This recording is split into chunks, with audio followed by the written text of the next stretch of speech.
Hello, hello. Happy Thursday. Happy Thursday. Yeah, what's going on, everybody? Hope everyone's doing well out there. Yeah. The fall, the autumn time is really coming in strong. Feels really nice. Indeed, it is. I agree. It's very nice. To be honest, I was a little bummed when it first started coming on strong, but I'm here for it now. Yeah, that's good. You accepted. Yeah, I accepted. You accepted it. All right. As always, thank you to all our patrons out there who support us at the Healing Home. You guys are freaking awesome. Chance, Sarah G, Liam, Amy, Miri and Hank, Jenny G, Erica, Moonlander, Spoons, Mary, Louie, Diane, Logan, Debbie, Natasha, Mary Beth, Nausicaa, Stephanie, Jennifer, Charlei, Peter, Elise and James, and Amy. Thank you all. Woo! Patreon.com, patreon.com/the healing home for anyone who would like to go and support us there. You can do that. Yes, indeed. Thank you in advance. How you doing, baby? I'm doing good. Yeah? Very busy, but good. Oh, yeah. Things are moving right now. Yeah, very much so. I feel like October has brought a lot of abundance, a lot of movement, a lot of lessons and happiness, all sorts of stuff. So Yeah. yeah. I say this I think I've been saying this for the last couple years, but because I follow the signs and do my project, right?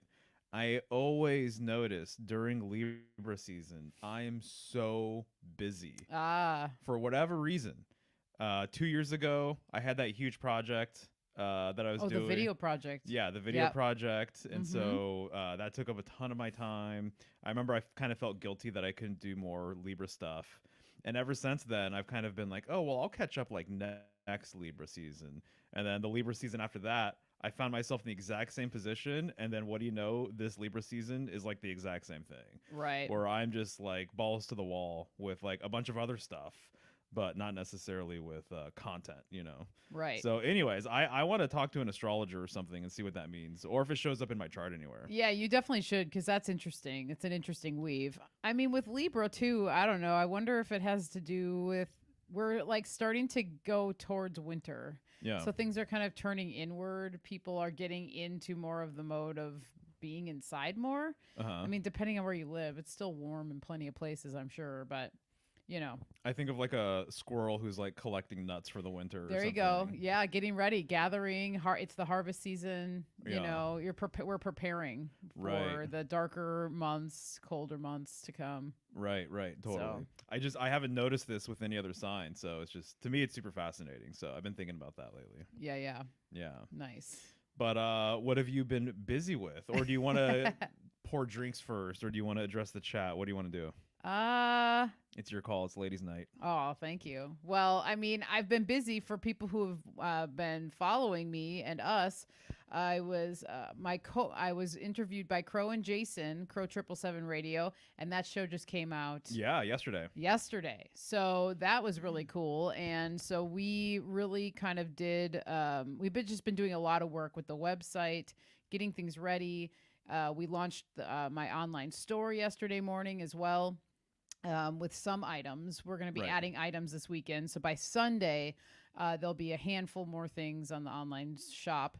But, you know, just there's been so many irons in the fire for both of us. And so I've also been working on a booklet or a zine because I am in the mode where I'm wanting to bring my teaching just my classes back. So I've written a handful of classes over the years. And I've been sitting on all this written material that I wrote, you know, back in 2020, 2019, and 2020. I was writing a lot of classes. I was teaching a lot of classes. And so I decided to turn one of them into a booklet, a zine. And we actually have a prototype here. And I'm really excited to announce this actually because this, my friends, has been in my goal basket for years to release a zine or a booklet. I also have goals to release a book at someday, but this is the beginnings of what my Mugwort Essentials booklet / zine is going to be. And what I'm going to be doing is putting out, it's going to be this is one part of a series, which is going to be called it's my Medicine Woman Essentials series. So I'm going to be releasing a handful of these booklets, and I'm going to be teaching them as classes as well. So this is all coming down the pipeline. I feel like it's going to be a really exciting winter in terms of that. Oh yeah, no, absolutely. So happy to announce that, and just share more of my knowledge in the written word, because I really do like to write, even though it is a challenge for me sometimes. And I have to work hard with like editing and stuff, and Mario helps me a lot with that. But it's always been a passion of mine. Writing has been. So It's even true, even if I haven't been that good at it, I've always liked doing it. But as I've gotten older and as I've written more, I feel like I have honed my craft with it, and I can always get better. But I feel like now is the time to start doing some of these projects in that form. Oh yeah, totally. Well, your information's always good. Yeah. Just to say that the information's always good. I usually never have an issue with like what you're writing about or things like that, or even the flow of stuff. But it's kind of just like some formatting stuff and grammar type things, spelling, whatever. Yes. So anyway, that's the deal. But if people haven't listened to the Crow episode, they should definitely give that a go. Definitely should. And it's really cool for us too, because it's been like a full circle sort of thing, I think, because I mean, we have memories from years back of like traveling and listening to Crow, like usually going to California or coming back or something like that. Yeah. And so many years ago, actually. Oh yeah, totally. Yeah. It's crazy how time flies. For sure. And so we know a lot of people in real life and online who listen to the show and all that kind of stuff. So that was a good one to land and to make happen, make a reality. Yeah, and it was just like I was so surprised and honored to be asked to be on. Right. And so I actually just re-listened to the episode myself today, because I feel like it's an important thing to do, and so I was able to listen, and I actually feel really good about it. And then you're always able to take away what you can improve on. Right. So those are things that are really important too. So yeah, great learning lesson all around. Very grateful and excited to see what comes of it for us. Totally. 100%. Cool. So chat time. Yeah, let us know how we sound tonight, actually. I made some adjustments on our little recorder thing here, our audio interface, and just trying to get it down. So if we're a little low or what, please give us a little note here about that. I know one person's saying that it's a little low. Yeah. Well, let's go through and say hello to everybody who's here. Totally. Old World Micmac, what's up? Howdy. And Mario, actually, he put the link up on top here because we are taking calls tonight. So link is in the chat for anyone who feels like calling in and chatting. Matt Moon Crazy, what's happening? Hello, Matt Moon. Dumas, how you doing? Let's see, we got Chris. What's up, Chris? Hey, he says. Brianna's here. I think that might be Chris, Computer Chris. Computer Chris. Nick. Edie. Chris, what's up, dude? So. Yeah. What's up, man? Hey, man. I recognize the last name. Thanks for coming to hang out. Yeah. What up? Okay, what up, Brianna? Elliot, hello. Miss Debbie is here. Hey, Debbie. Hey, Debbie. Gonna be seeing you soon. Very soon. Big old trip coming up. Hey, Jenny G. What's up, happening? Jenny? LC King says gain could be up a little. Gotcha. So that's another low volume. See, and then when I do that, I feel like it's like the gain is up too much. The quality gets off with this recorder for some reason. So it's a little louder now. We noticed that it's almost like distorted or something. Yeah. If it's too loud, it sounds like crackly. And right. Hopefully that's not too bad, though. But thank you for the heads up on the sound. Jenny G, love the chat with Serena. Yes. Oh yeah, that's an awesome one. You should totally talk about that. Thank you. Yeah, I will. And that it was a really great talk, actually. So me and Serena of Tippy Canoe Herbs, we sat down on Tuesday on the Healing Home and had a chat. It was wonderful, and she's so fun to talk to. I mean, we've met her already before in person. Yeah. So we got to spend time with both her and Kyle and Davide, their son, in person. But she hasn't really. She even said she hasn't really been interviewed in a very long time. So it was like one of the first times she sat down and did an interview. So it was really cool. Right. And she's super funny, and she's a great storyteller, and she's very knowledgeable. So very fun one. Totally. All right. And then we did Vibrant last night too. We were on Vibrant. Yes. And actually, that was a milestone because we had done that for a whole year. Yeah, I know it. So if people haven't checked that out, Chance over at the Introverse podcast, he's awesome, and he's hosted what he calls Astro Herbalism. Yeah, Astro Herbs. Yeah, series. Yep. And so for a whole year, we got together, and mostly, obviously, you and Kyle from Tippy Canoe, you guys are what brought the herbal knowledge and wisdom and all of that, and we just kind of riffed off of what you guys are bringing to the table.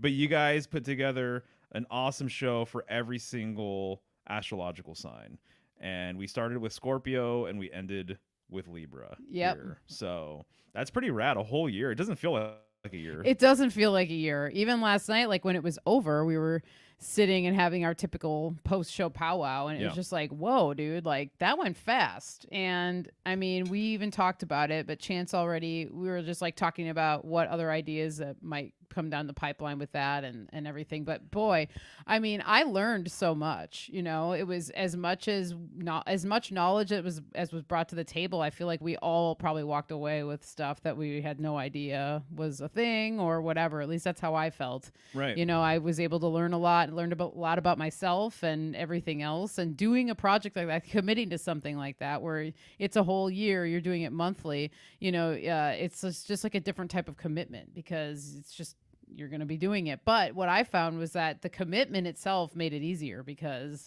it just became this, habitual thing that every month I knew that there was herbs, and I'm always thinking about herbs. So right. Worked out. It lines up. But you guys all bring such great insight too that, I wouldn't have thought of, and all together as a team, there's a lot of potency there. So. Aw, shucks. Yeah. Yeah, no, I think it's a good crew. I do too. All right, so Bill and Tango's here. What's happening? Hello, Billing Tano. Billing Tango. All right, sorry about that. Either way.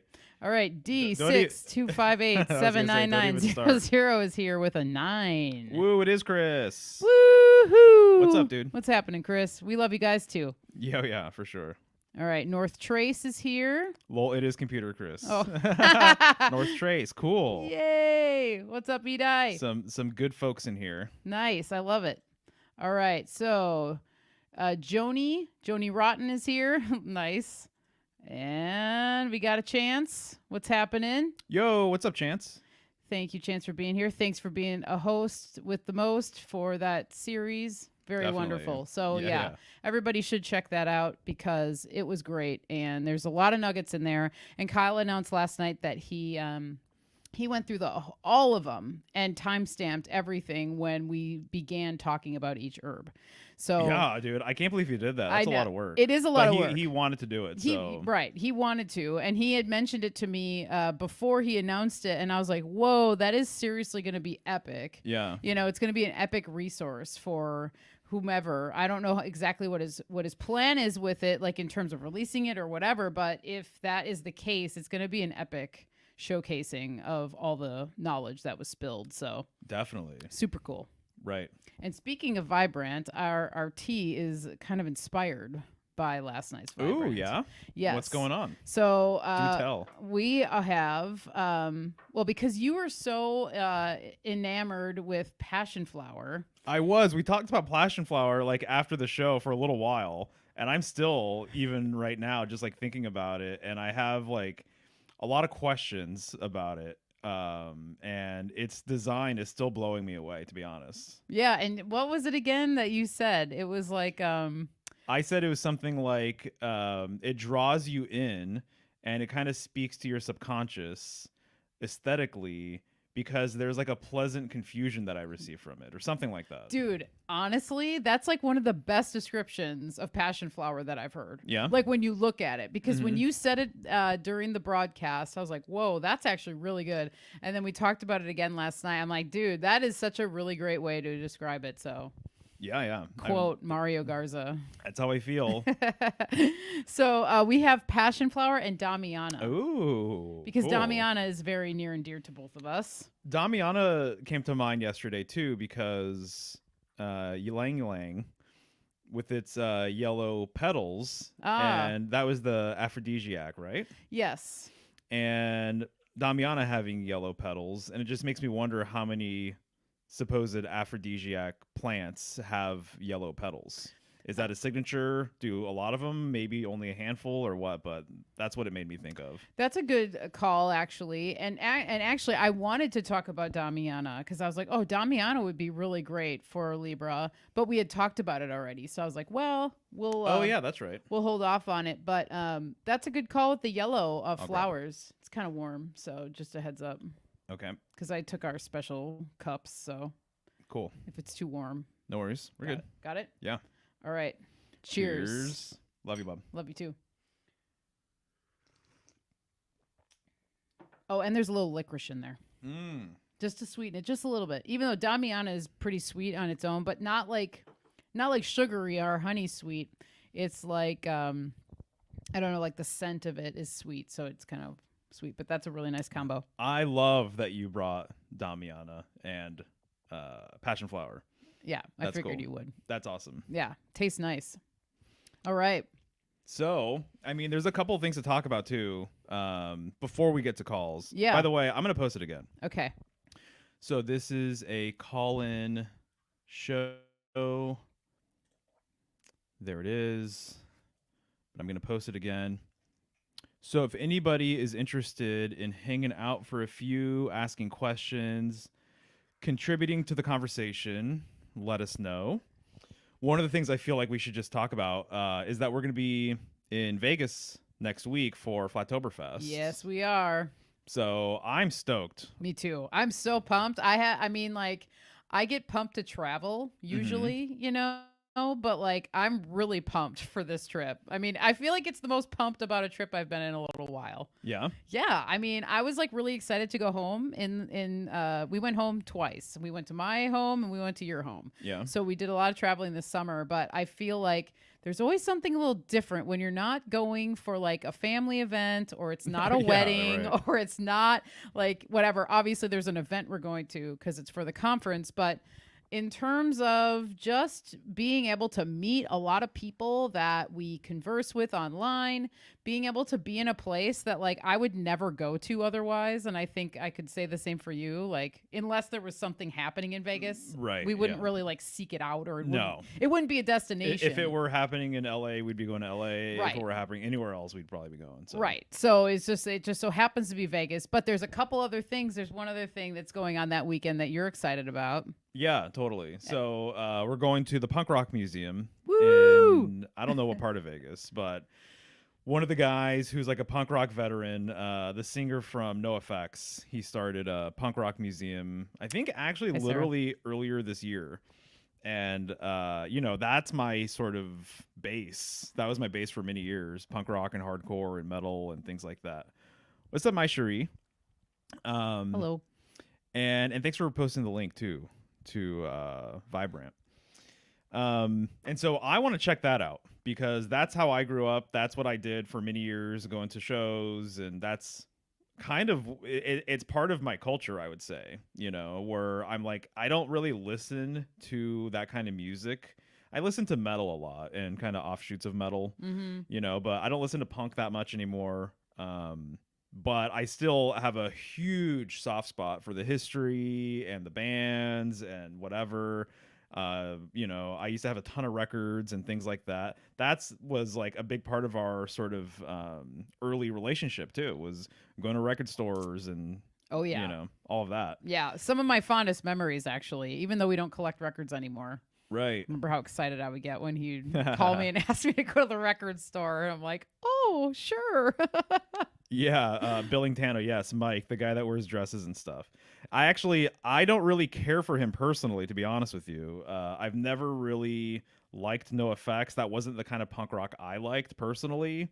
I always thought I was above it, or they were beneath me, or however you want to put it personally. But he's the guy who opened the museum, and he's all about it. And so he kind of called in a lot of favors in that community, and got a lot of people, like old school punk rock people, to donate stuff for the museum and whatever. And so for me, I'm like, oh, if we're gonna be in Vegas, we got to check it out. In my opinion, for me, Yeah, no, I would like to check it out too. And yeah. they're having what is it called? Like a not a flea market, but they're doing some kind of I don't know exactly what they're calling it, but it's kind of like a punk rock sort of flea market, like marketplace vendor bazaar or bazaar something. sort of thing. Yeah. Right. So that's kind of cool that that's falling on the And it's same usually they don't weekend. usually do that. I think this is the first time they're doing that. So, you know. Yeah, that's cool. So they'll I mean, and that just seems like it's a city that kind of never sleeps in its own way. Oh So yeah, there's always something going on. So totally. it'll And be that was fun. my foundation for design work too. Oh yeah, punk music. Was just like starting to do flyers for friends bands and venues locally, and then album covers, and then t-shirts and all that kind of stuff. So aesthetically, I've always identified with it to a certain extent. I think philosophically is kind of the big thing that I started seeing a lot of sort of holes in. You know, how most punk rockers are, and stuff like that. So Right. I've kind of had some of my moments with it too, kind of like what you had with Laurel Canyon 60s music. Of Right. being like, wait, what? I'm like, this is not adding up. There's something kind of fishy going on here. Yeah. You know, so there's a few bands like that I'm like, yeah, I don't know. I think some of these bands were definitely kind of constructs, or whatever you want to say. Oh, I'm sure of it. Yeah. I feel like almost every scene has their construct bands Right. to the for the most part. If it's mainstream, like more mainstream stuff, but Right. yeah, so. So that'll be cool. What's up, Rose? Hey Rose, how's it going? Good to see you here in last Thursday. Yeah, totally. And then there was a book I wanted to talk about briefly. Oh, sweet. Yeah, go You for know. it. So I just started reading this book right here called The Man of Light in Iranian Sufism. And I love that cover. isn't that cool? Yeah. It's simple, but I love it. And so, man, I almost feel like I should grab. You want to grab Polaria? Sure. So it's the fourth one down on that stack. So just a little bit of a rundown on why this book came to me. Because I've been talking about this guy a little bit. Have I talked about this book on last Thursday? Maybe once. Maybe. Right. So this book is called Polaria, The Gift of the White Stone. It's by this fellow named W.H. Mueller. It was written in the mid-90s. And I thought, along with a lot of other people, that it was actually written by this other guy named Kenneth Grant. And people online have been saying that for years. They're like, Oh, right. Okay. this is Kenneth Grant, but he's using a pen name. And so that got me interested in reading it. And then when I found out it was all about polar northern symbolism, I was all about it. And I started reading it, and when I read it, I was like completely floored and blown away. I was like, this is absolutely incredible. There's a lot going on. Excuse me. There's a lot going on here that I'm appreciating, and it's right in my sort of wheelhouse in a lot of ways. And I felt like it was this new perspective on a lot of the things that I had already been looking into for a bit here, right? Mhm. And I did a show with Juan, shout out Juan, on the Juan on Juan podcast. I always want to say Juan to Juan, but Juan on Juan. We did a show about H.P. Lovecraft, and he talks about H.P. Lovecraft in this book. And I talked about the book. I went through a ton of notes that I had for it, a ton of scans, a lot of highlights, and everything else. And people kind of resonated with it. I do, I don't go on a ton of shows, I would say. I think there's a lot more prolific people out there. But I got multiple emails from people, after the show, hey, can you send me a PDF? Because it's really hard to find now. It's like $700 on Amazon. Wow. There's like one copy on Amazon. It's like $700. And people reached out and they wanted the PDF, and people had questions about it, and people had kind of insights and things like that. And I usually don't get a response like that from the shows that I do. But this one was a little different. People wanted to know more about it. And kind of became a topic of conversation. Long story short, eventually the author emailed me and was like, "Hey, I'm actually the guy who wrote this book." And we started a little email correspondence thing. And then we eventually met online. He lives in Germany, and we had a conversation. It went really well. Very, very interesting guy. He gave me the whole rundown on the saga with the book, because he wrote it, didn't really receive anything for it, went pretty much unnoticed, and then he got ripped off by the publisher, and he got no response basically when it came out. And so now he's like blown away that 30 years later people are even remotely interested in it. So Right. he's floored. He's just like, I can't believe it. Like, this is like out of the blue for me. And so we had another follow-up conversation, and one of the book recommendations is this book right here. So The Man of Light. And it came in the mail a few days ago, and I started reading it. And this whole entire book is about the sect of esoteric Islam that reveres the pole and reveres northern symbolism. So it's literally polar wisdom, but through the eyes of Islam. And I'm just like blown away with it. I mean, he's talking about geocentrism and the world axis and like all this other stuff, but it's through the Islamic lens. It's Sufism, basically. And so I'm just like completely floored. Here's yet another example of a group esoterically, not Right. exoterically, having an understanding of the world axis and polar wisdom and polar symbolism and things like that.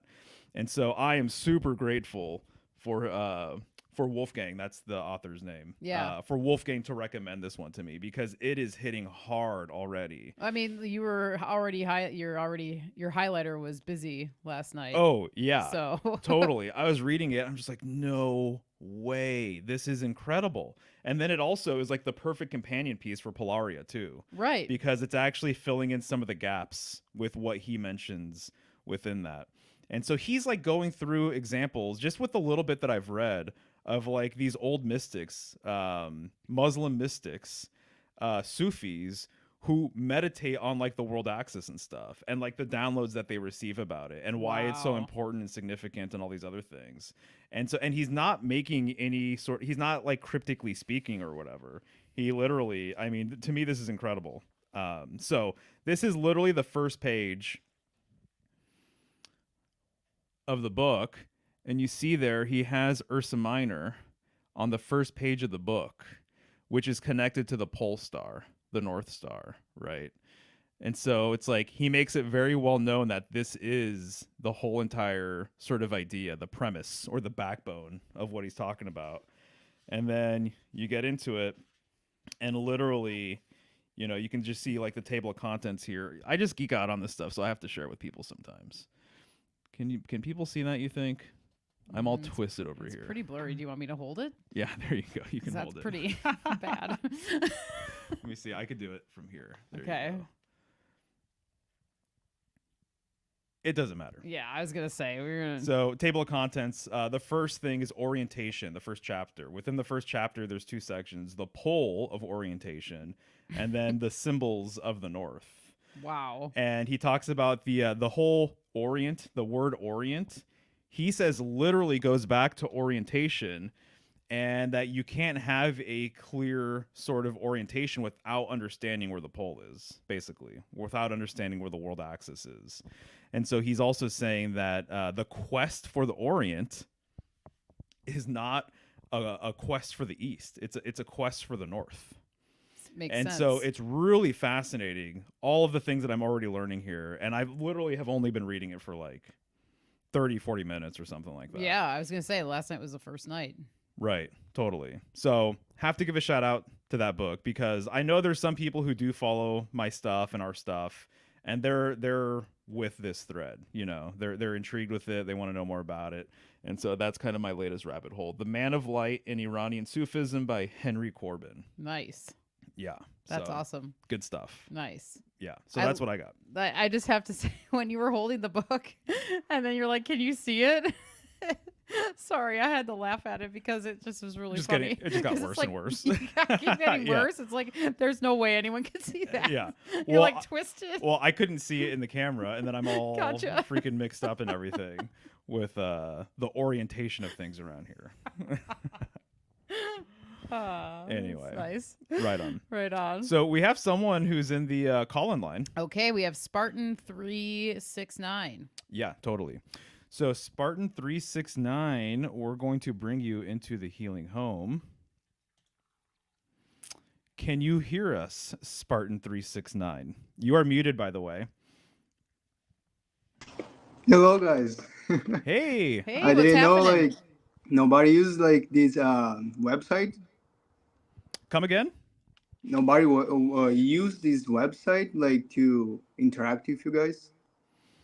You're the first one so far. Oh, seriously? Oh, Yeah, tonight. Yeah, you're the first one tonight. you're being more like popular on YouTube. Like, I'm from Brazil, by the way. Like, and my name is Gene, and I have a mentor. Like, have saying about like archetypes and symbologies. So I've known you guys, and since then I've been so interested in your guys' like view about art and how it being like from the past, right? How it's been developing art. Yeah. Right on, man. It's nice to meet you, Gene. Nice to meet you too. Um, so like I made a question before on YouTube. Ask you guys about. You said you like to listen to rock. Mm-hmm. Yeah. So like, what is like your like root type of bands?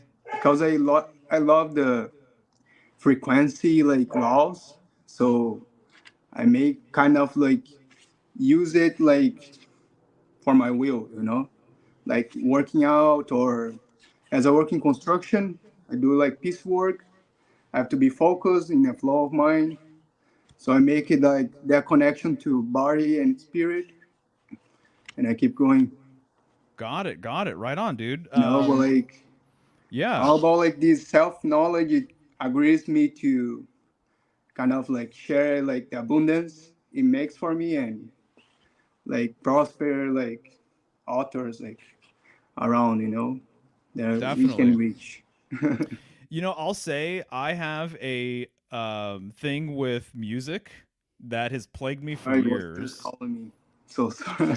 Oh, no worries. You're good. Go ahead.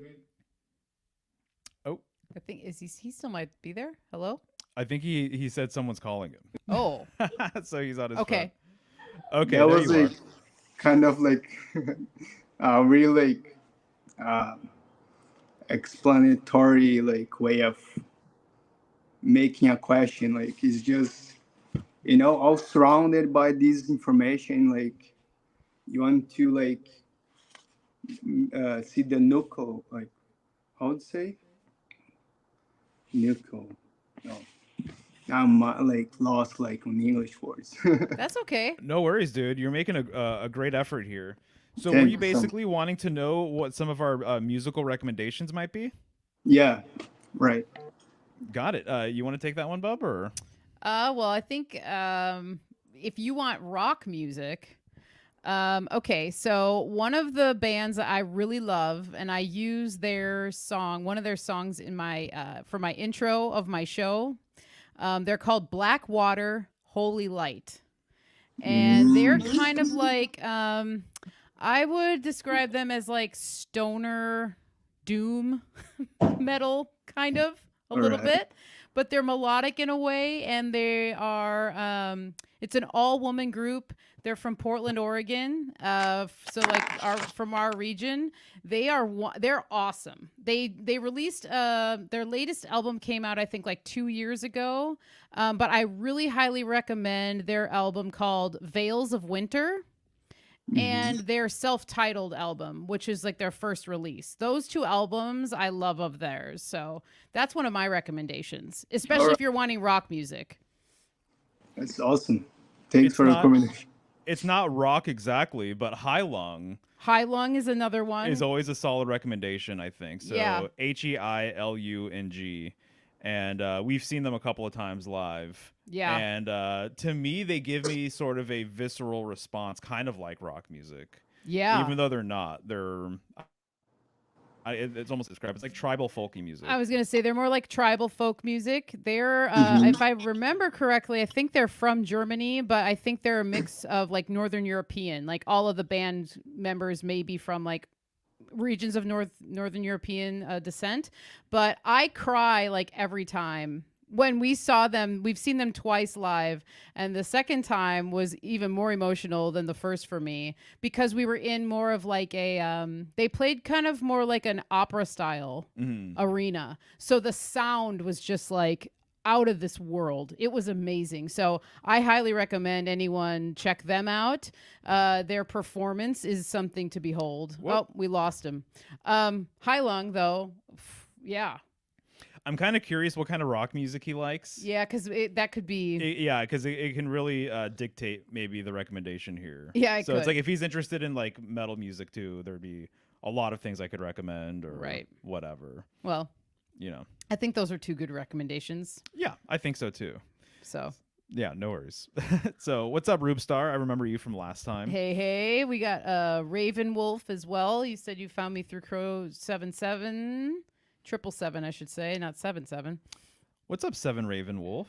Awesome.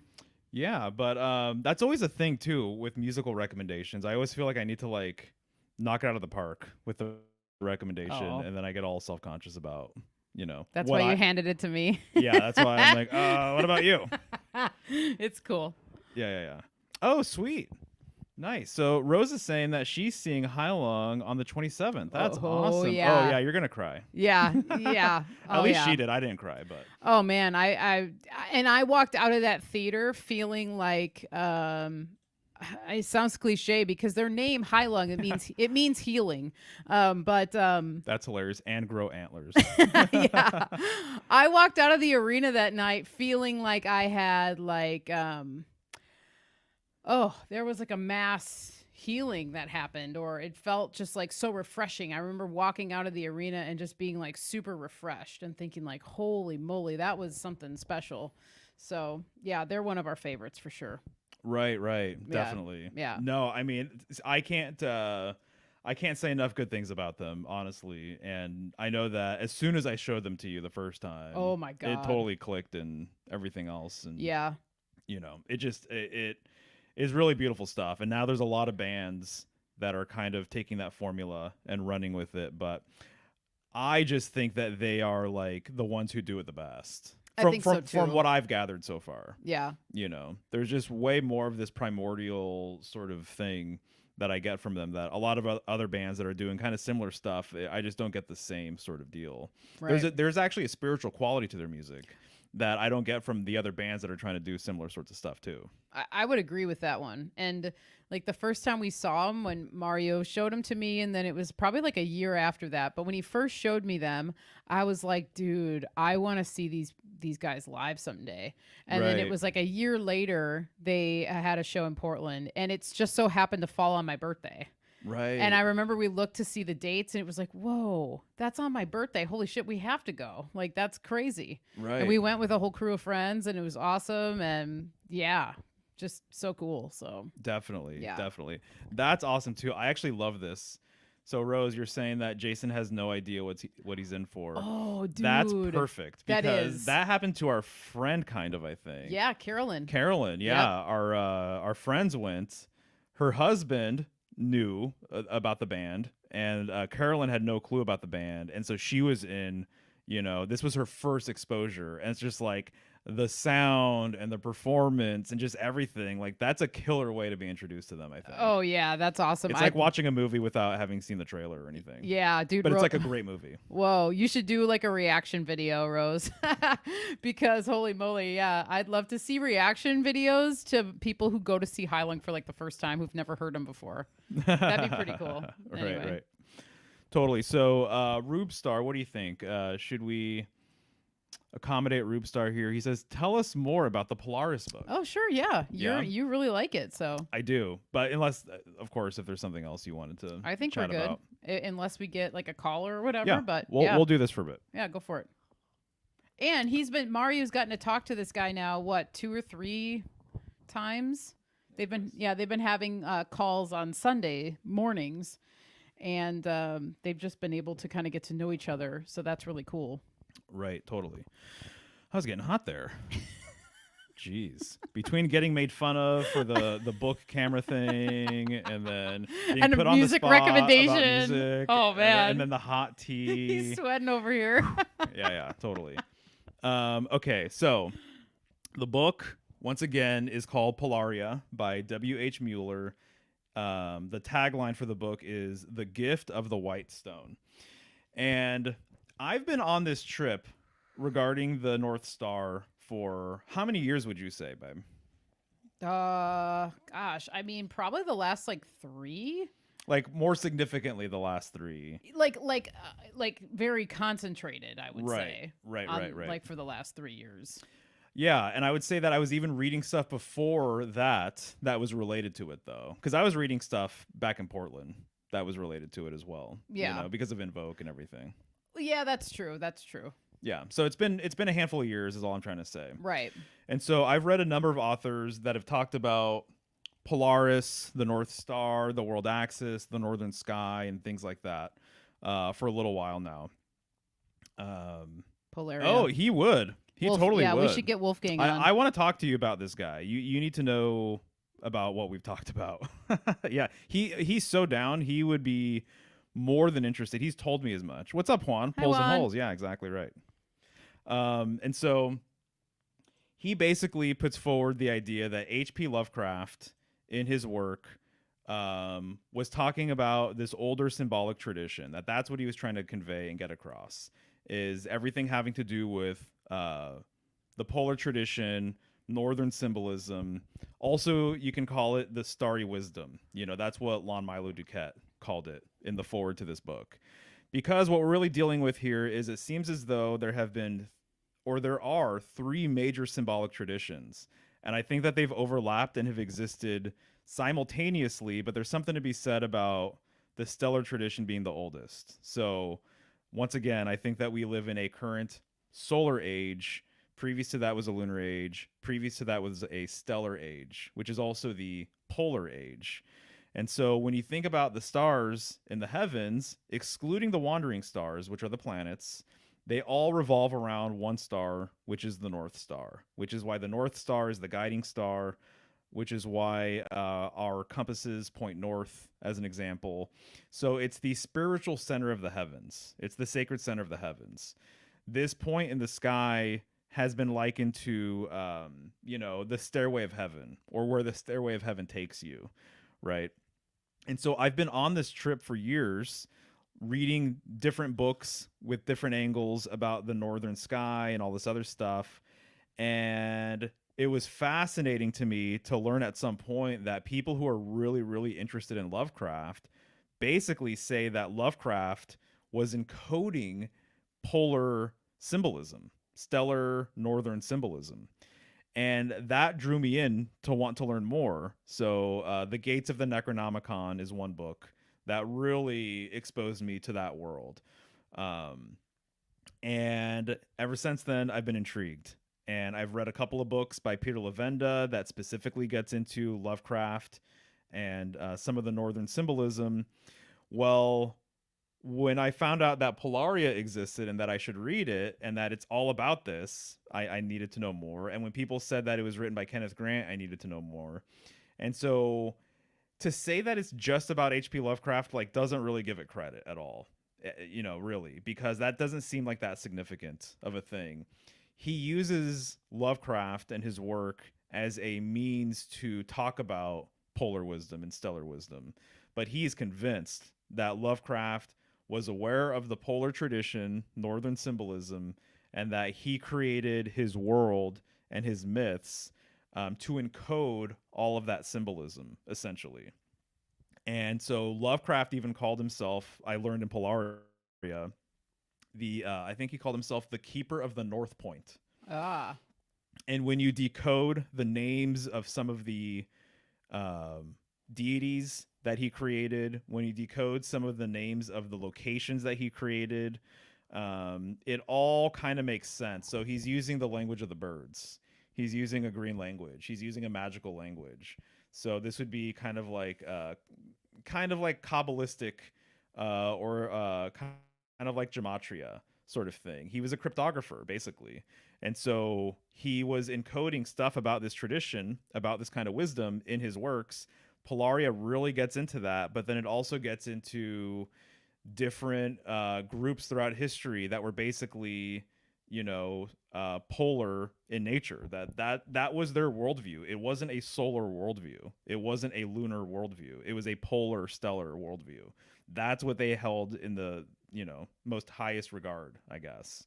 And so a lot of people today, they tend to boil things down to either solar or lunar, but they're missing this very key third thing, and it is polar. It's stellar slash polar. It's the same thing basically. And so this book is like one of the deepest dives I've ever gone down that really talks about polar wisdom and the stellar tradition in ways that I don't really hear people talk about that often. And so he Wolfgang W.H. Mueller, he has an understanding of it that few people comprehend.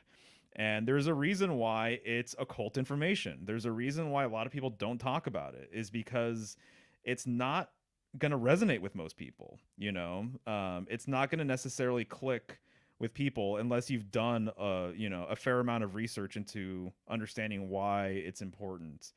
And so I can't recommend it enough. If people want a PDF, they should just message me and I can give them the PDF. So CubeStar, if you're interested, you should totally message me and I can just send you the PDF. And yeah, I mean, there's so much to get into with it. My book is completely highlighted to hell, so it's just like there's so many notes and so many angles or tangents. But I'll say this. Here's one example of something very valuable, kind of related to the book he recommended too. He has a section in the book about this old Muslim city called Irem, Irem. And this city was known as the City of a Thousand Pillars. And they were a polar people. So what they held in high sort of regard, what they put on a pedestal, what they sort of worshipped, and what their worldview was all about, it all was based on the pole. It was all based on the North Star and the northern sky. And they were at constant war with the solar order of their day. And so he talks about this. He talks about the different factions that have been warring throughout the ages because they have a different tradition, because they have a different perspective on things.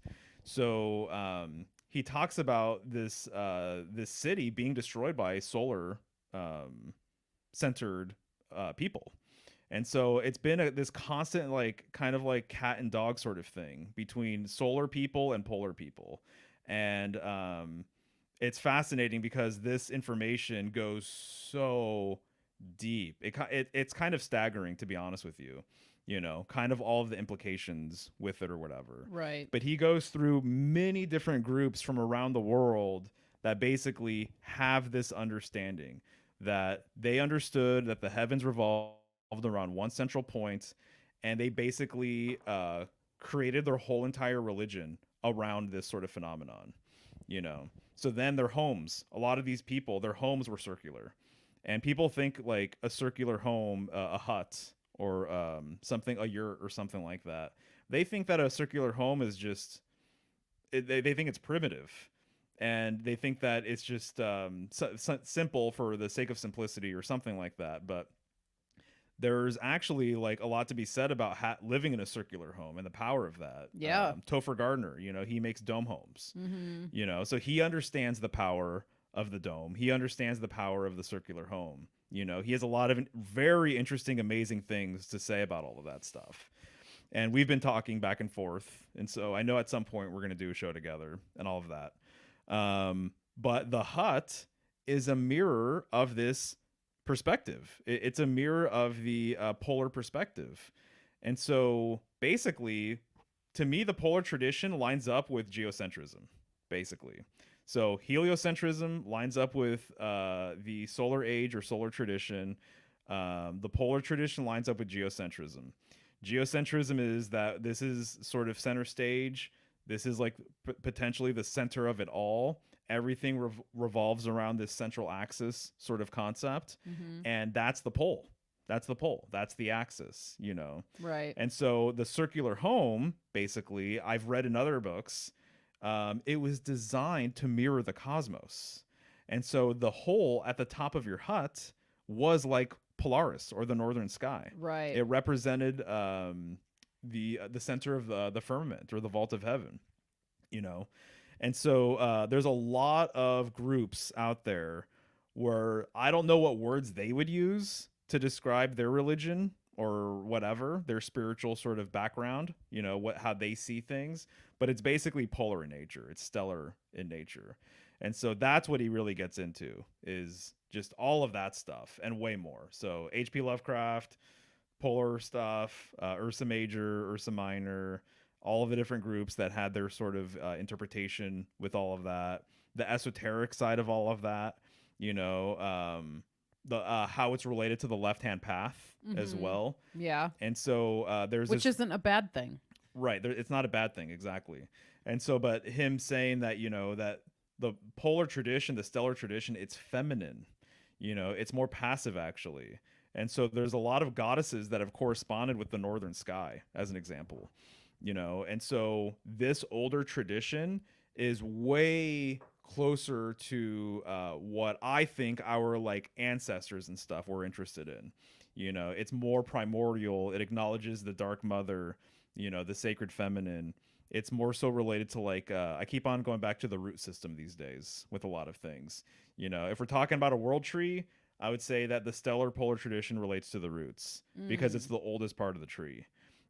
So the lunar tradition and the solar tradition seemingly to me were built upon that foundation. And I've said this before in this stream, but I think it's really interesting. In the tarot, you have the star card, the pole star, followed by the moon card, the lunar tradition, followed by the sun card, the solar tradition. So they're literally right there, right next to each other. Stellar or polar, lunar, and then solar. It's really intriguing to me that right before the star card, you have the tower card. Right.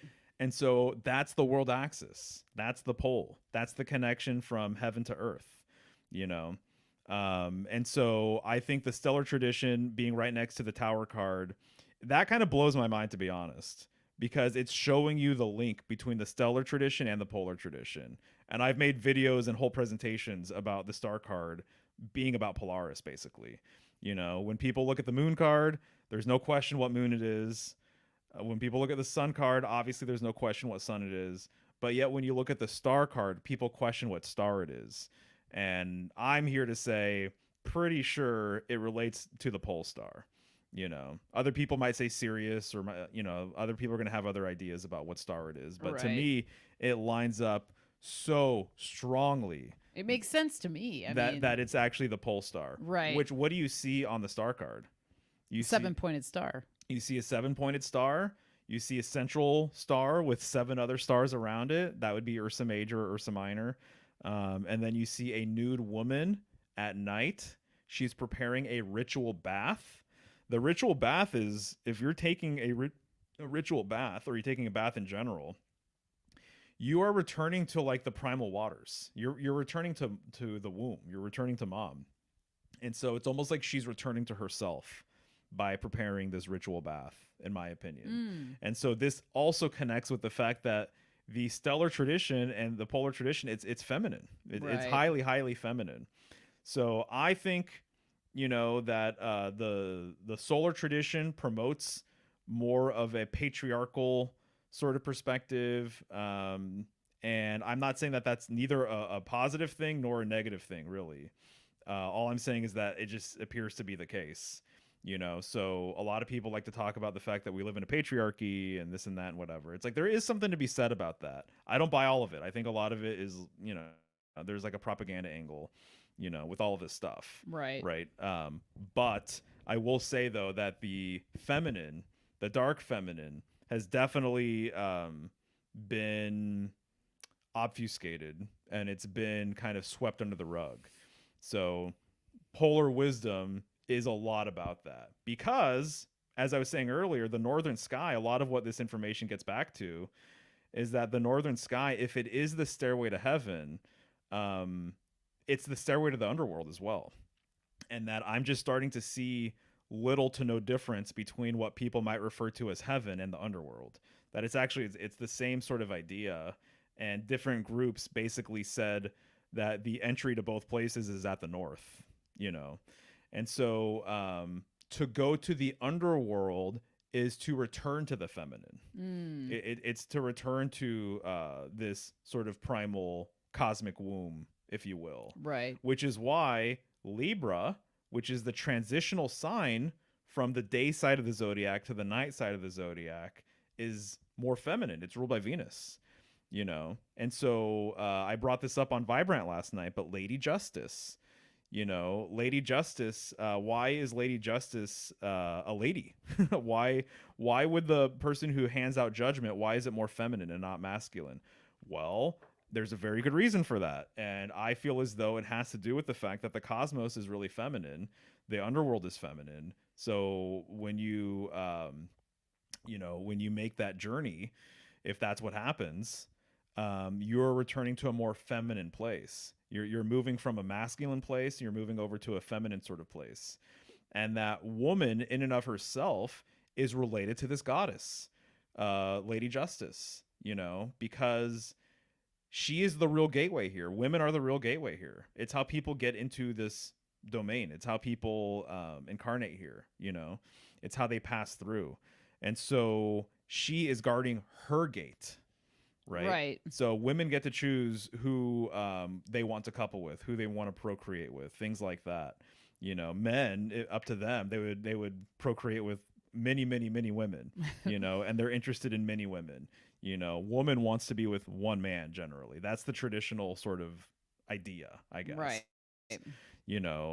Obviously that rule has been broken millions of times over, will continue to be, has been forever, and all of that. But we both know that the traditional roles, kind of dictate that a woman needs to make smarter decisions with who she decides to couple with, because she might have a baby with that guy. Right. And she doesn't want to raise a baby by herself. Right. She wants dude to or stick with around. somebody who's not competent or Right. able to Have children. and be responsible. Yes. Jinx. Yes, exactly. Yeah. So I've said this before too, but I know there's a number of groups way back when where they allowed the women to basically judge men on their physique and judge men on their physical capabilities, so that they can decide who they want to partner with. That it was the woman's choice. That they would literally gather all of the men. The men would perform these different physical feats, and the women would be on the sidelines, and the women would be like, "Oh yeah, I want to have a child with that guy. Right. I could see myself living with that guy. He seems like he would be a good partner. I'm really attracted to him." So Lady Justice, they're handing out judgments, right, to take a trip to the underworld. And so I said this last night, that I think that when a man is having sex with a woman, he is symbolically taking a trip to the underworld. That's what he's doing. It's like Hermes going to the underworld, who relates to the phallus. Wow. It's yeah, that's such a great thought. Yeah, it's Mercury the phallus taking a trip to the underworld. That's what's going on. And that's why psychologists and other people have referred to sex as like a little death sort of thing. And so it's a temporary trip to the underworld. That's as close as you're going to get until you actually perish and die, I think, more than likely. And so because her womb, again, it's symbolic of the cosmic womb, which is more so related to the underworld and things like that. Wow. So that's the kind of stuff you'll read in Polaria.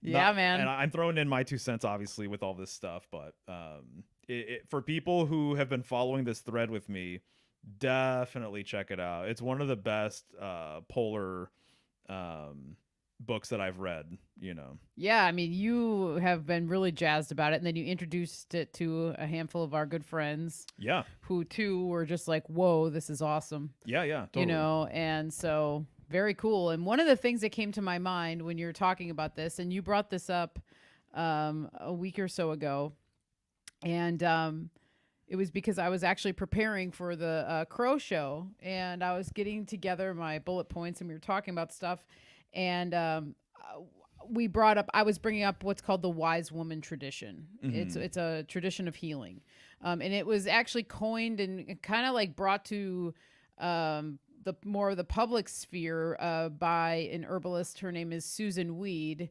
and she wrote a book, and this was actually back in the 80s. But she has this whole thing, like her whole thing is the wise woman tradition, and, Right. and teaching people the wise woman tradition, which is basically what Mario had pointed out to me is like the wise woman tradition would have been the tradition of medicine during the stellar polar Yes. age. Yes. Because it is all based in like it's basically earth magic, earth Yeah. healing, but it is all based in the fact that like there's like really nothing wrong with us necessarily. Like when you get sick, there's nothing wrong. Like nature doesn't make mistakes, sort of thing. It's all for a reason. It's all to show you something deeper. It's all to bring you lessons. It's all to teach you how to become a better healer, how to understand yourself. It looks at things in such a more holistic way. It's like the one. It is it in my opinion is the most holistic way of healing or system of healing that there is, in my opinion. No, this is it. Okay, let's just talk about this real quick. Then, Yeah. because we've I talked. almost want to grab the book to get the chart, but Right. yeah. I think it's good. Yeah, we're good. So the current tradition is the scientific tradition, Yes. according to Susan Weed, Yes. with the allopathic Western medicine tradition. Correct. Right. Yes. Previous to that was the heroic tradition. Mm-hmm. Right. Which is still a thing right now. Yeah, totally. Yeah. Well, that's the thing with all of my traditions that I'm talking about is It's still a thing. It's still a thing. Right. I used to be more so stuck in, and this was barely just like, not that long ago, but thinking that one came after the other came after the other. But what I realized is that, oh no, they're actually even right now as an example, they're all concurrent. They all exist at the same time. There might be something to the fact that one preceded the other and everything else, which I think is still important, but they're all still here. There are solar cults, there are lunar cults, and there are still polar cults, stellar cults, but you're gonna have to go out of your way to find out which ones are which. So the oldest tradition is the wise woman tradition, and as I've been learning about this sort of setup, I'm like, dude, this lines up with everything that I'm learning right now. So the stellar tradition, just like the star card, that's more feminine. That's the wise woman tradition. Right. The Yes. heroic tradition would be the lunar tradition. And when I think of lunar symbolism, it matches up so closely with Mercury now that it's blowing my mind. But there's a lot of mercurial symbolism that overlaps with the moon. And so silver, money, fluidity, cycles, time, movement, all of this type of stuff all lines up with both of them. So the heroic tradition to me is more of like the in between polar and solar, basically. Right. Yeah. Kind of like you could say even lunar symbolism. It's almost like this halfway between stellar and solar. And then today's world is very solar in nature, heliocentric in nature. And it makes sense that the scientific tradition would line up with the solar tradition. Because under the scientific tradition, the allopathic Western medicine way of looking at everything, you need external medicine, or if something's bad, let's just cut it out. Right. Let's just remove it from you. Right. Let's not work with it. Let's not understand it. Let's not get to the root cause. Let's just take it out. Let's just literally yank it out like you're a car. Right. And let's even replace it with something synthetic. Right. So it's super invasive. You're dirty. You need to be cleansed. Everything needs to be sterile. To me, germ theory lines up with heliocentric solar age as well. Oh, it totally does. In that there's these little invaders that can come in and do this and that to you and whatever. I'm not saying that there aren't such things like we've talked about parasites and Right. molds and bacterias and things like that. There are things like that. But I think that the allopathic way of looking at everything is it's like next level paranoia about that stuff Right. because they don't have faith in the universe. They don't have faith in Mother Nature. They don't have this understanding that Mother Nature doesn't make mistakes. In the wise woman tradition, the stellar tradition, there is this understanding that, like, dude, the universe and the world, like, it's good. Right. It's good. It's here for you. That this is more of a paradise than anything else. That it's here for our benefit, and that you don't need to be at war with it. That you should actually honor it, and you should revere it, and you should understand its ways and everything else. Allopathic Western medicine, the solar tradition as well, they don't have understandings like this because it doesn't go back to the earth, in their opinion. It goes back to the sun.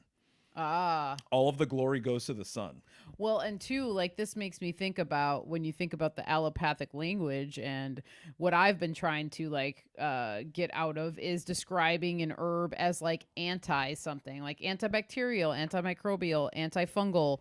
And I think though, although that's a good way to describe something, if you're trying to like describe it to somebody and talk about what it might help with or something, or if you are dealing with something that is bacterial, it's like I don't fault someone for calling something an antibacterial herb or something. But to me, that is more of a heliocentric allopathic way of describing something, because I feel like it's not as holistic as saying like, yes, that could help with this, but it's also going to do that. Like, because I think when you categorize plants or any kind of medicine in that way, it just gets categorized as an antifungal, and then like that's what everybody ends up knowing it for. But there's this whole host of things that the plant can help with that actually benefits that fungal part of it, the aspect of it that would help with something fungal. There's something else in there that connects with that to make it to explain the reason even why it would be good for something that's fungal. You know what I mean? Yeah. So I think that that's part of the whole flip with it too, or the detriment Yeah. of that. No, I totally get it. Yes. And people are making some good comments here in the chat, and it seem like people are resonating with some of what we're saying here. Sweet. Because it just makes so much sense that this is kind of the setup here.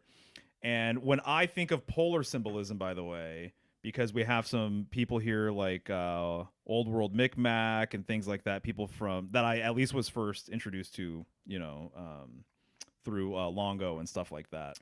To me, polar symbolism unlocks a lot of what like Atlantean symbolism is, and like how older cultures constructed their village and constructed their sort of life, basically, where they had an understanding that it makes sense to have a central location. It makes sense to, if you live somewhere, to identify the sacred center of your space. So whether it's your home, whether it's your property or your village or your region, older people had an understanding of this. You want to grab me that book up there, the top one? All right, wish me luck. I'm going to show it to the camera. Let's see if we can get it right this time. Okay, so this book is called At the Center of the World: Polar Symbolism Discovered in Celtic, Norse, and Other Ritualized Landscapes by Jean Michel. And this guy goes into a idea called centrography. And there are apparently, he even says that there's literally professional centrographers that exist. And what a centrographer does is their whole job is to locate and identify the center of any given space. I'll take one. Okay. And so if you live on an island, and let's just say you're an island nation, and you're wanting to identify the center of the island, you might hire a centrographer. Okay. And it's not as clear cut as you might think either, because islands are organic, right? And so they could be vertical and long or super wide, or they can have, all sorts of different, things that make it tricky to identify, well, what is the center then? What are we identifying as the center? And so he basically gets into the idea that ancient peoples had this understanding that the sacred center of everything was super important to identify. And you would put a totem in the central location. You would put a standing stone or a tree or a rock. You'd put a temple there. You would have a mound there, something like that. And that this central location would reverberate through the land, essentially. And that a lot of the important people would meet there and create laws and discuss philosophy and do stuff there. So it was also a meeting place, you know. That's why he has Yggdrasil, the world tree, you know, on the cover. And so I really clicked with this book. And I think that centrography, the central location of a given place, is super fascinating.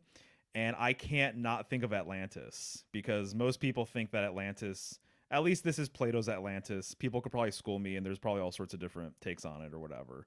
But Plato's Atlantis was thought to be a concentric ringed location, you know, and that the center would be its holy place. It would be where the temple was, or there would be something there to identify it, and that was the holy of holies, basically. Okay.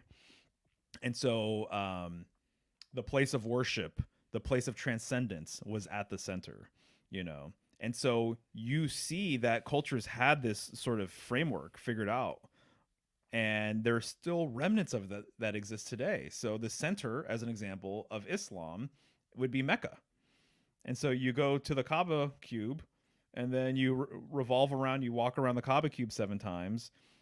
This is a classic thing. It's called circumambulation, you know, because what you're doing is you're mirroring the circumpolar stars around the pole star. So literally the Kaaba cube is kind of acting as a substitute for the pole star, which is the lodestar, which relates to the lodestone, which is this idea of a central stone, which relates to this idea of a central mountain, which just gets back into the sacred center sort of thing. So the real idea is that if we live in a geocentric reality, there is a center to this plane. That plane has been likened to a mountain. I think it's the Holy Grail. I think it's the world tree, the location of the world tree, the trunk of the world tree, I guess you can say.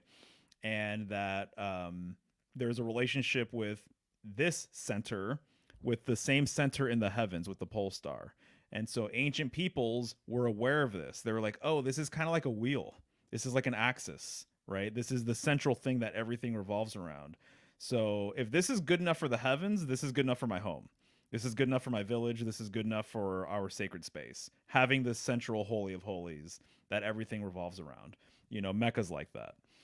Not to get into it too much, but the Dome of the Rock as well in Israel is basically like that too. It's a polar location. It's a sacred center location. So there are still places like this in the world where it's an access point because it's an access way. So right. There's a relationship between axis and access, and that it's the point of transcendence. That's the whole entire idea, pretty much. So if you're at the Holy of Holies, if you're at this sacred center location, this is where you can transcend to the other realms, to the other worlds, just like the pole star and the stairway to heaven concept. Right. And so Mecca is like that. Dome of the Rock is like that. There's other locations that are pretty much, in effect, acting the same way. So when you go to Mecca, when people went from Europe to Israel, they're on a pilgrimage, okay? Isn't it interesting that pilgrimage starts with P-I-L, pill? Reminds me of pillar. Pillar, right. You're going to the pillar of your faith. You're going to your sacred center, which has been likened to a pillar. Or a pole. The pole star, Polaria. So I think that's a pretty good breakdown of things. Yeah, it's really good. I mean, you can talk about this stuff really well. You understand it. Yeah. Very well. Totally. So let me see what's going on in the comments. What do you think? Yeah, let's do it. And I can't believe it's already like 7:16. That's kind of crazy. Yeah, Feels like we just jumped on. It flies by sometimes. So if you guys are hanging out, thanks. Appreciate it. Kind of curious what you guys are saying here as I ramble on about all this stuff. All right. So okay. So what's up, Earth Angel? Is Black Star the pole star averse? On the day of execution, on the day, could all of this, the veiled woman carrying eyes, the heretical religious imagery. Interesting. So I'm just going to highlight that here. But yeah, the Black Star or the Black Sun, to me, there's a polar correspondence with them. Oh, and Black Star, the Bowie song? I think so, yeah. Yeah, okay. I could be mistaken here. I'm assuming that that's what it is. Yeah. Okay. Black Star. Ooh, baby. You sound great. Yeah, that's what he sounds like when he does it. There you go. Old world Micmac, polar, lunar, solar. Indeed, indeed. Right. Elliot James, nothing in nature is sanitized. Correct. Yeah, totally. Yes. There you go. Yeah, man, I'm inclined to think that's the deal. Germ theory allows you to blame someone else for your sickness. Totally. And that's what I'll say, too. Thank you for bringing that up. That, to me, polar wisdom and the polar tradition, it's a return to self. It's a return to your sacred center, and it's a return to your heart. That's another thing in Polaria that he really drives home towards the end, is the connection between the polar tradition and our hearts. Ah, I like that. Yeah, it's beautiful. And he makes some home run sort of like connections with all of that, I would say. And so connecting with your pole is being in your heart space and being connected to your heart and everything that comes along with that, because the heart is really, I think, the your kind of spiritual antenna in a lot of ways. Oh, yeah. And your spiritual gauge, Mm-hmm. you know. And so the further removed we get from the polar tradition, from the stellar tradition, the further removed we are from our pole, the further removed we are from our own heart-centeredness. And so he makes a very clear sort of point in Polaria that the wisdom of kind of the new world is going to be a polar wisdom. And that's what he thinks, that like people today, it's like it's going to be a return to the pole. So he literally he calls people pilgrims of the pole. Ah. And that people who really got this stuff, they're making this pilgrimage to the pole, and that they are on the poleward path. Wow. It's fascinating, man. I mean, there's so much in that book that I can't really clearly get around to, because there's just like a million points that he makes that are awesome. Hey, what's up, Ryan? I see you hanging out behind the scenes in StreamYard. Oh, what's up, dude? Get to you in just a moment here. He's who sent us all the tobacco seeds. Oh, sweet. Yes. Nice. Hell Fuck yeah. That's awesome. Hell yeah. I'm so stoked to get to talk to you. Right Awesome. on. I'm going to check out these comments here, and then we'll get to you in just a second. All right. Old World Micmac. North Pole would be the lowest part of the Earth, as it is the most dense. Let's see here. Connect with my pole. I was just saying, also, too, one of the things that I always talk about now, or that I think about, is we're called people. Right. People. Right. You know, so I don't think that's a mistake. Symbolically, we are a pole, and to be connected to your pole, I think, is to be connected to your will, to be connected to your heart, to be connected to your individuality, your own divinity, you know, things like that. That's how I've been interpreting it lately. Right. Makes sense to me. There you go. Old World Micmac is saying the heart is the seventh sacred direction. I like that. That's interesting for a lot of different reasons. 7 Raven Wolf or Peephole. Polarization doesn't seem healthy. Right. So this is the thing, because the pole is symbolic of the one. How do you write one? One vertical dash. Yeah. That's the pole. The pole in and of itself embodies the holistic nature of polarity. There's a negative side or positive side and a negative side. There's a black and then there's a white. You know, so the pole is holistic. The pole is the unification of opposites. Solar, lunar, that is the polarization. That's polarization separated. That's duality separated. It's a beautiful thing. It's like what we have to have here. You know, I understand it. I appreciate it as well. Right. But the pole is the unifying sort of aspect, you know, in my opinion. Yeah, I could see that. Is how it kind of works or breaks down or whatever. Right. Okay, awesome. So I am bringing in Ryan here. Hey, Ryan. What's happening? Oh, you're muted. Check. There you go. It's nice Is to this meet you, loud? dude. Is this volume okay? Yep, sounds Yeah, good. yeah, you're good. Yeah, good to put eyes on you too, Mario. Have you been on Juan's podcast multiple times? I have, yeah.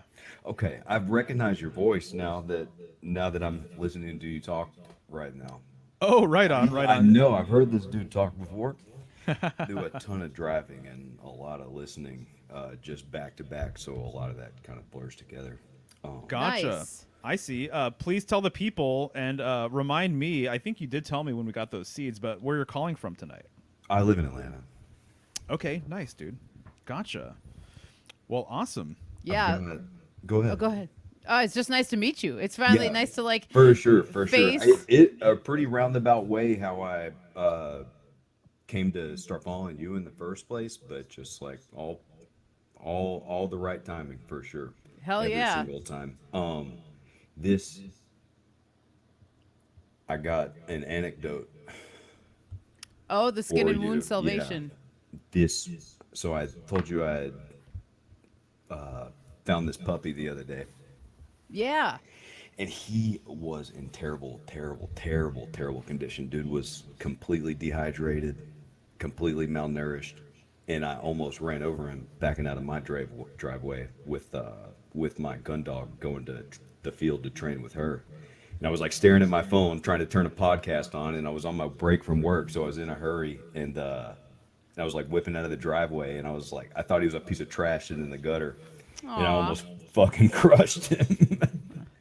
And I was like, oh, that's the neighbor's dog. I was like, that's the neighbor's chihuahua. And I was like, the chihuahua lives down the hill and don't leave their yard. So what's this thing doing up the hill? And I was like, oh, it's a puppy that's just a straight up skeleton walking around. But I've been fostering him. I got him vetted at the shelter here, and I've been fostering him. But he was tore up with fleas and like just other general abrasions. Like, did not have energy to heal himself, straight up at all. And me and my chick, we fed him, got him fed, giving him all my collagen and bone broth and all this delicious stuff. He's just like jackpot for him. But we started greasing some of those wounds with this, and it pretty remarkably, like within a couple of days, like very noticeable difference. Very noticeable difference. Very noticeable difference. Made me really happy that I made this purchase. Dude, nice. I'm so glad to hear it because, that's funny. There's a weave with dogs, and that's salve. Yeah, that's right. Because Benjamin Balderson, their dog got attacked last year, and I had given them a salve. We did a trade, and that was one of the trade items.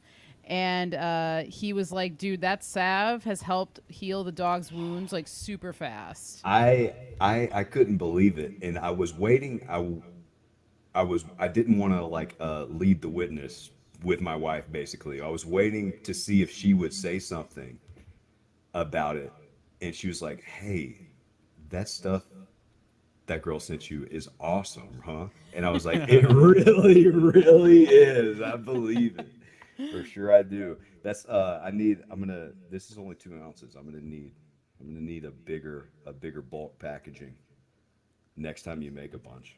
Okay, yeah. I actually just started making the oil today. Oh, that's right. Yeah. Sweet. Yeah, Awesome, so there'll be a fresh batch coming down the there- pipeline.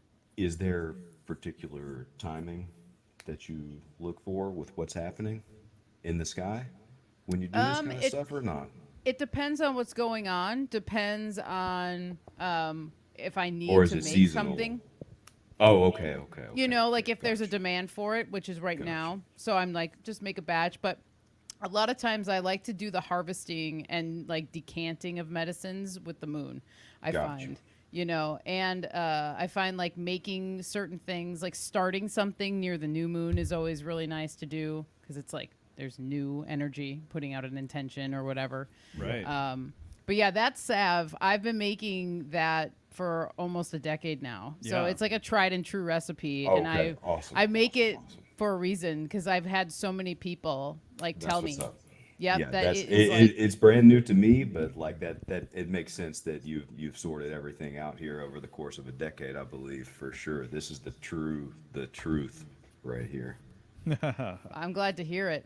And yeah, thank you so much for all those tobacco seeds. I'm No, pumped. I was glad for it. I'm always so happy to talk to anybody about stuff like that. Like, I don't, other than like the majority of my idiot friends on the internet, like there's only a few people I follow, like who have, worthwhile things to say. And like when I see those people, it's just like I'm like happy to see their things on Instagram or whatever, and then the next thing I see is just like my dumbass friend saying the stupidest thing I've ever heard. But and I'm like, why am I on here? And then another thing, and I'm like, oh, she's growing tobacco. She's pulling tobacco leaves off these stalks right now. I'm like, what? Okay, maybe I am here for a reason sometimes. Like, That's awesome. but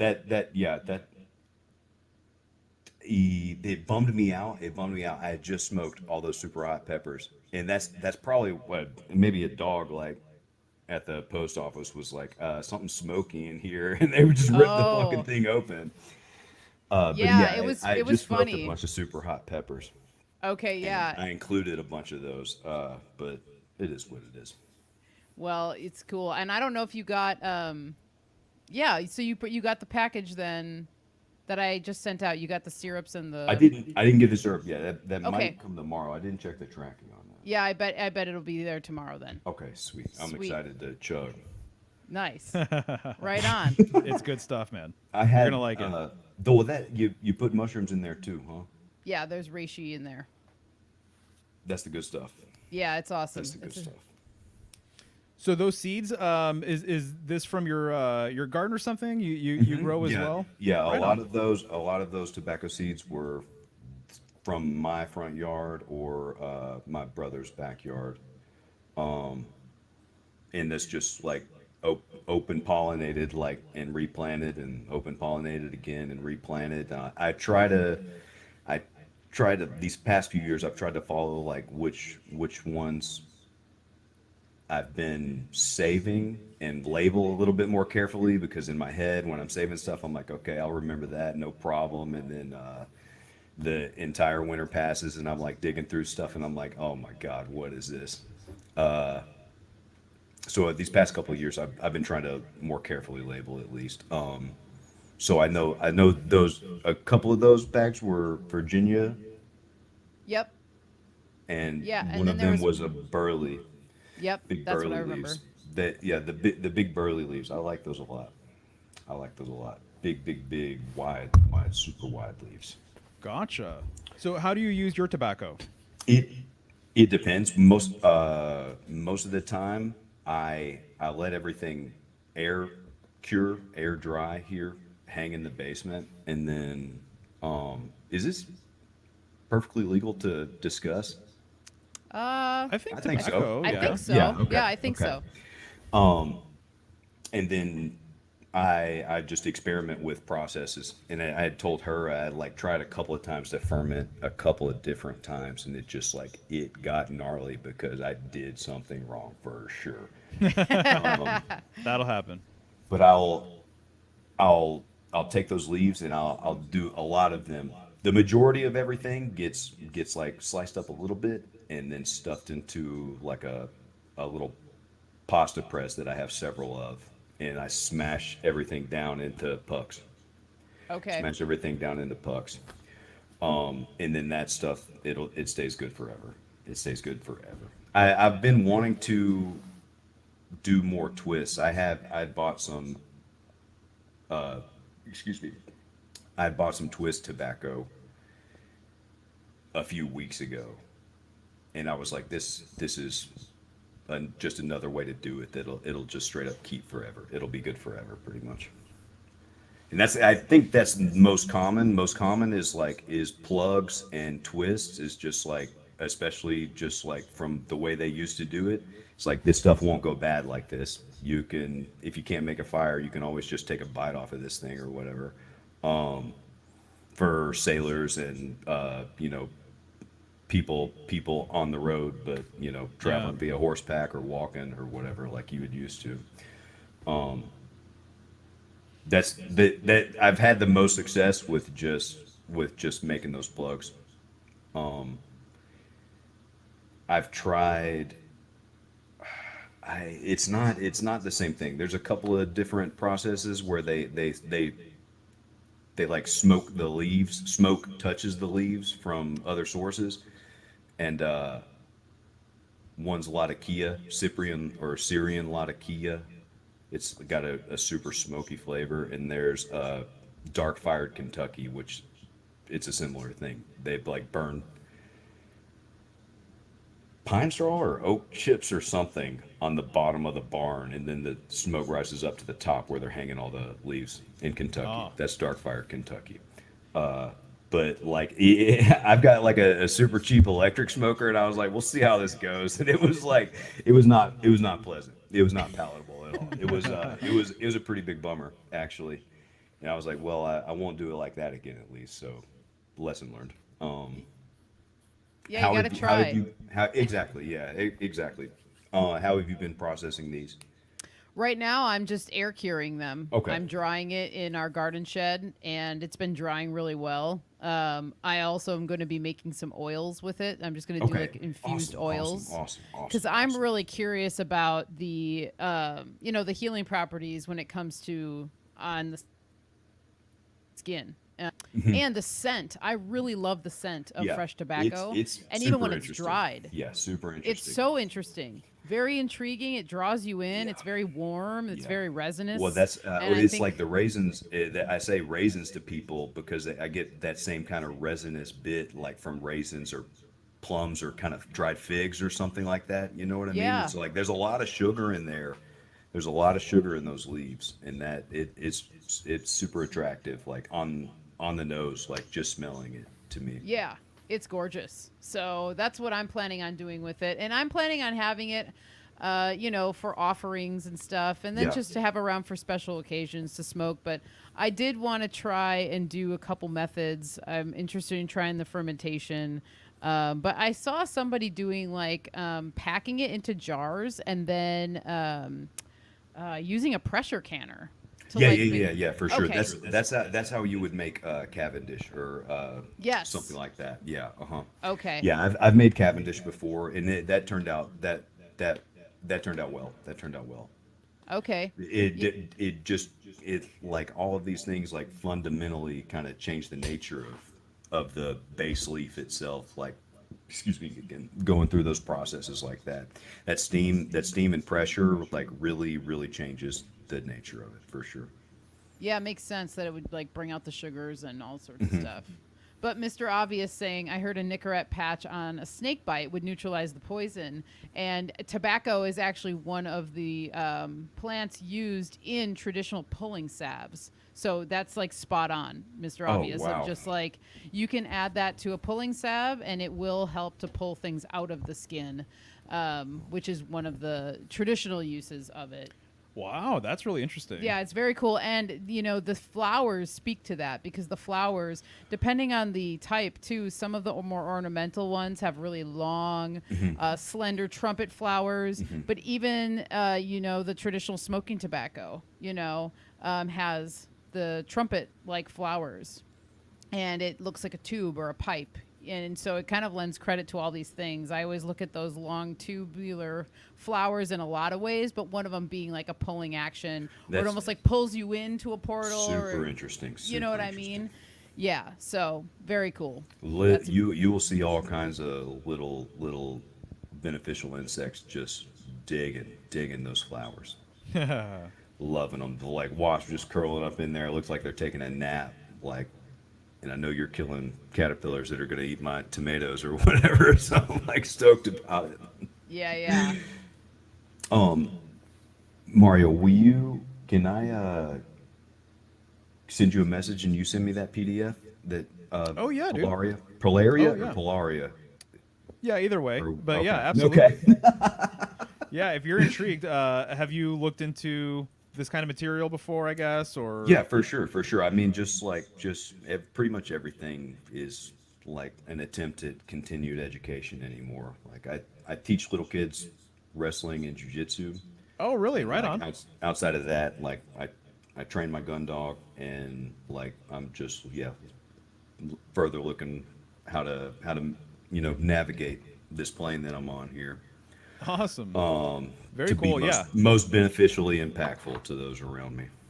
I love it, dude. Are you a fight fan by chance? Do you watch Oh, fights? absolutely. Goes without saying, for sure.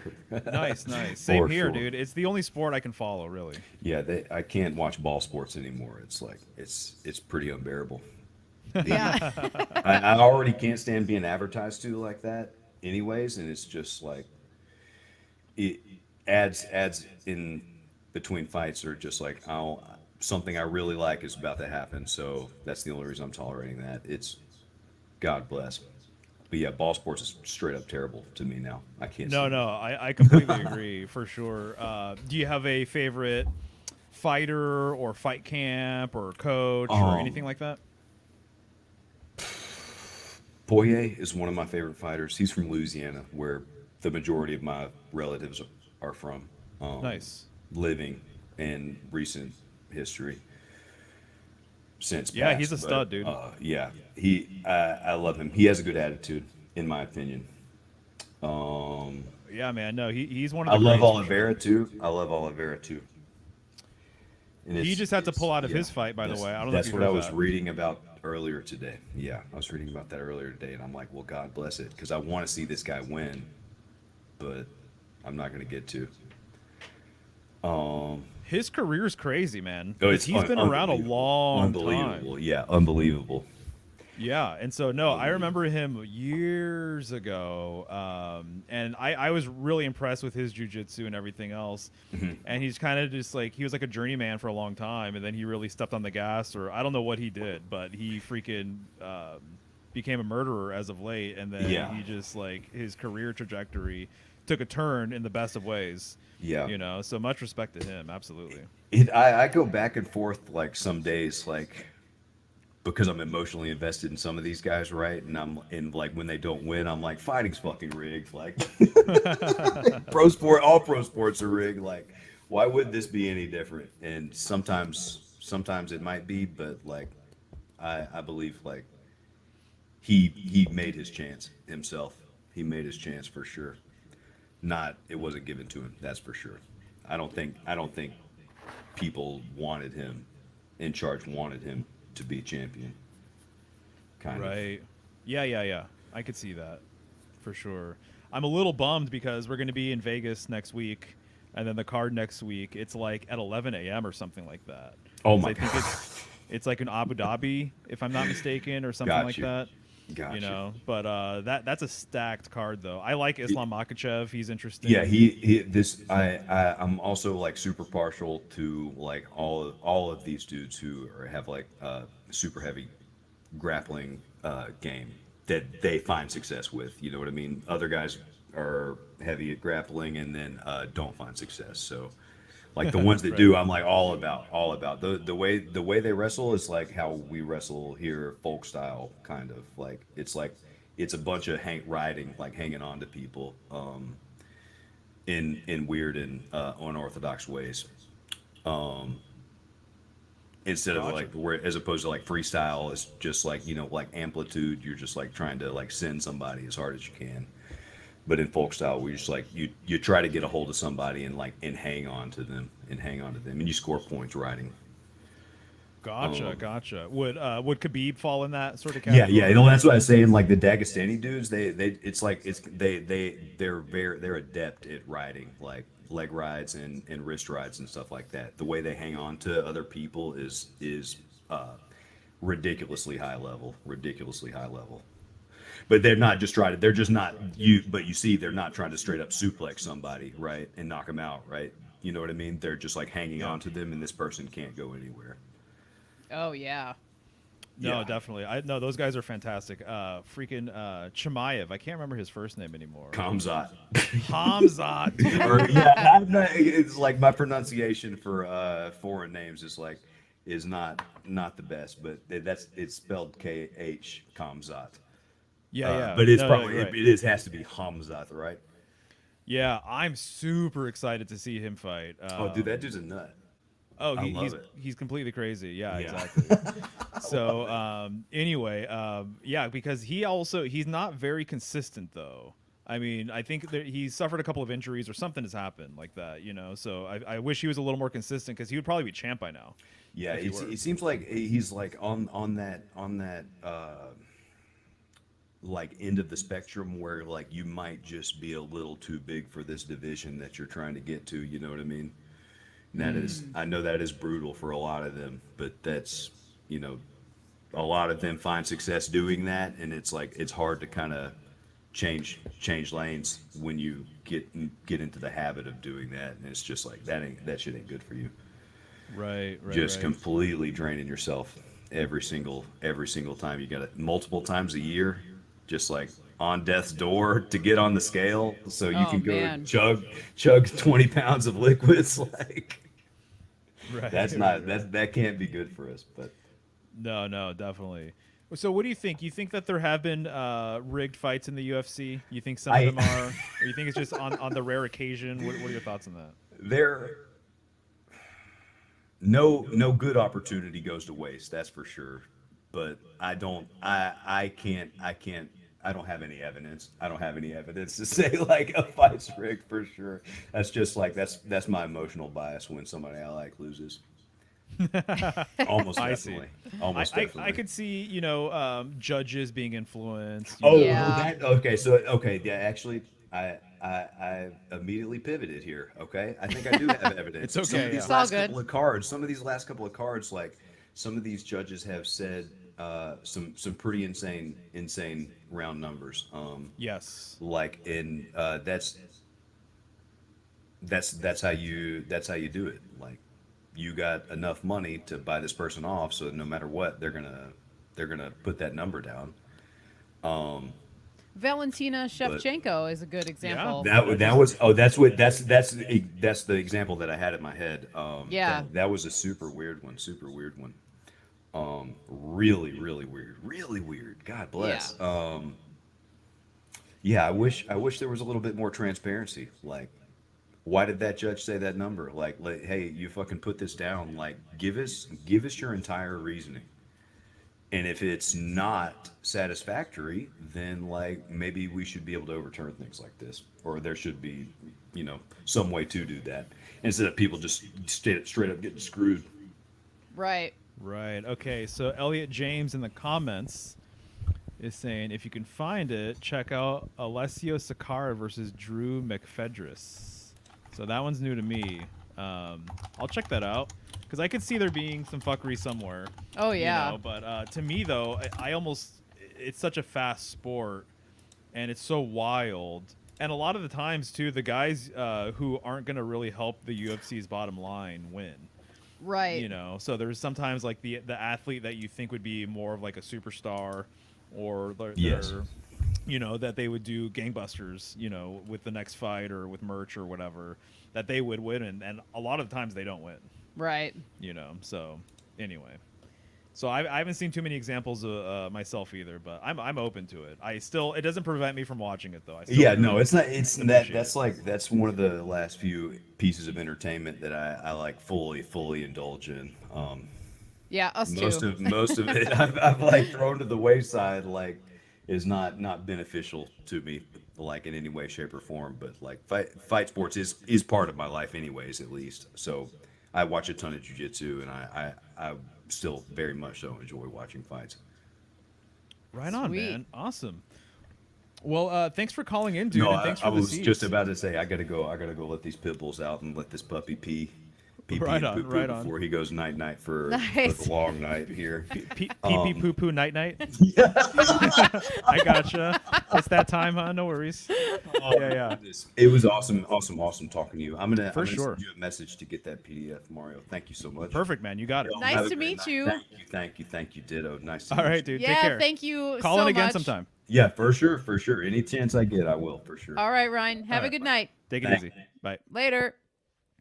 Nice. Oh, that was awesome. Fight talk. Very cool. Fight talk, sav talk, you know, Tobacco. dog talk, tobacco. That was a good one. That was a good one. Very awesome.